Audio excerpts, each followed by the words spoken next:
So talk to us about why learning is inspiration. So without learning, if you're dreaming, if you're innovating and you're coming up with things, you lose context.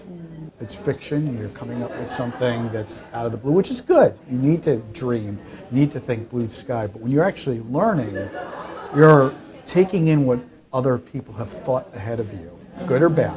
You're taking examples in other places, and it's expanding your knowledge of the world. And so that's inspiring to me, to see what people have invented or what people have solved for, and you're saying, what's the gap, or what did they miss, or what does that tell me about something that I'm thinking about? So that inspires me. Isaac, tell me a little bit about what concept that we're talking about here today at the forum is most important to you and your business. So I like that we're talking about learning as opposed to training. Right? For me, training is something that the organization provides to its employees to learn how to do something. But I've run transformation programs as a CIO throughout my career. And the most important thing to have successful transformations once it encompasses the full organization is you need the organization to pull and learn things for themselves. The ability to understand that there's a tool out there, I need to learn it, it has a website, I can go find things out on my own, there's an expert here, I need to go cultivate a relationship with that person, understand what they know about this process and how I can make it work better. So that to me is a cultural statement. It means people are growing beyond their current role and growing beyond the processes and their responsibilities, and they're seeking out new knowledge and new ways to provide value in the organization. And how do you recommend engaging people into that learning? So I think as leaders, we need to find people who are natural at doing this. The innovators in the group, the ones that get it intrinsically, who are signing up for things, and let them be successful. And then we need to share that experience with the rest of the organization. Provide programs and other ways for people to see that Jill has gone out and learned how to use a business intelligence tool and has produced these great dashboards for their organization, and the marketing department is doing wonderful things with that.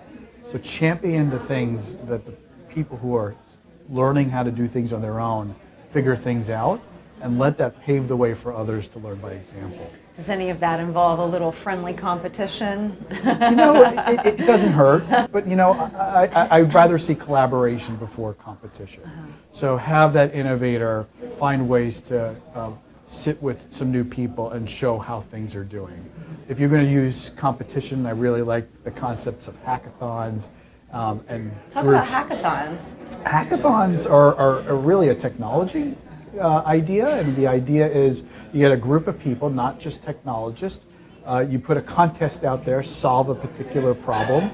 You put some boundaries, usually a time constraint, maybe some technology constraints over what you can use, and you give them the freedom to actually explore and come up with a solution and present it at the end of a competition, which can be 24 and 48 hours. And so you could see a group of software developers with business analysts working through the night with pizza and what have you, working on their solution.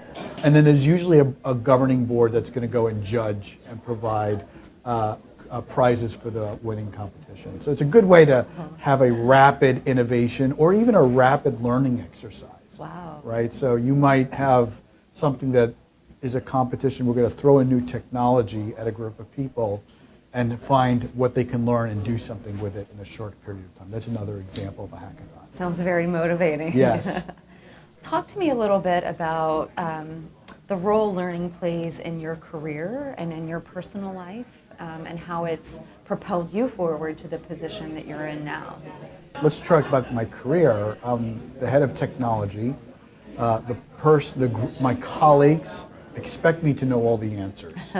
They expect me to understand how a particular technology is going to impact the business.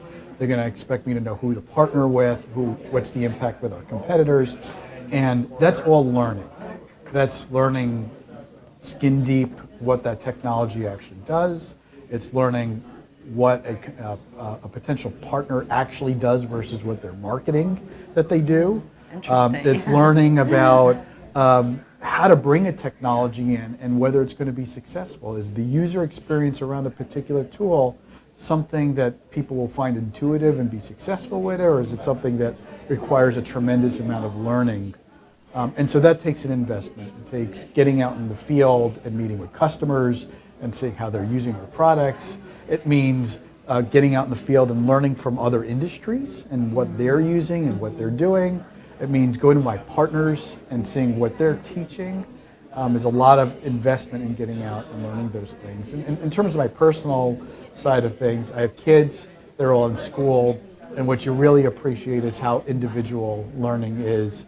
And how much incentive today you have to put in front of people, Oh, really? kids in particular, so that they're learning things outside of school and they're finding what their interests are and finding ways to research on their own.